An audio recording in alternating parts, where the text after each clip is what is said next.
জাকাত for management কর্তৃপক্ষ খুব ভালো উদ্যোগ নিয়েছেন। তারা মানুষের মাঝে সচেতনতা সৃষ্টির জন্য অনেক অর্গানাইজেশন করছে, অনেক ফাউন্ডেশন এই কাজগুলো করছে।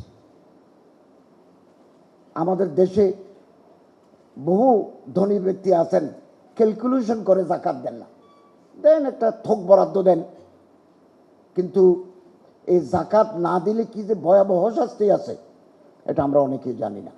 এটা আল্লাহর কাছে জবাব দিতে হবে। এবং আপনাদের ম্যাগাজিনেও আছে, জাকাত চ্যারিটি নয়, জাকাত গরিবের হক। জাকাত ব্যক্তিগতভাবে দিলে আদায় হয়, কিন্তু সামষ্টিকভাবে দিলে এটার উপকারিতা আরো বেশি বৃদ্ধি পায়। আমি একটা মানুষকে একটা লুঙ্গি দিলাম, 20 বছর দিলেও, একটা মেয়েকে শাড়ি দিলাম 30 বছর দিলেও এই মানুষ নিজের পায়ে সেলফ রিলায়েন্ট হতে পারবে না। তাকে যদি আমি এমনভাবে জাকাতটা বিতরণ করি পরিকল্পনা মাফিক, তাহলে হয়তো 2 বছর পরে সে নিজে জাকাত দেওয়ার এই পরিমাণ সম্পত্তির মালিক হয়ে যেতে পারে। সমাজের দরিদ্র জনগোষ্ঠীর হক আছে ধনীদের সম্পদে, এটা পবিত্র কোরআনের নির্দেশনা। এরকম একটা গুরুত্বপূর্ণ ব্যাপার বহুদিন যাবৎ উপেক্ষিত।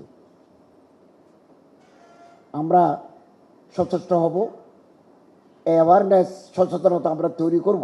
সমাজে এরকম অনেক মানুষ আছে যারা লেখাপড়া করতে পারে না,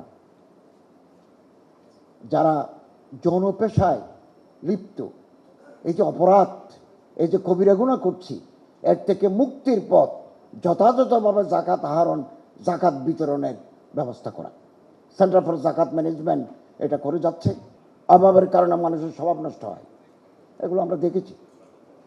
আমাদের দেশে যত যৌনকর্মী আছেন, আমরা এদেরকে দৌড়াই, মারি, আমরা কোনোদিন ভাবি নাই তার পেটে বাত আছে কিনা। কেন অভিজাত এলাকায় বিশ্ববিদ্যালয়ের ছাত্রীরা ঘুরে বেড়ায়? ডিউ টু পভার্টি, দরিদ্রতার কারণে। এবং আমাদের দেশে যৌন কর্মকে পেশা হিসেবে নেওয়ার একটা দুঃখজনক প্রবণতা আমরা লক্ষ্য করছি। আমরা পেশার পরিবর্তন চাই।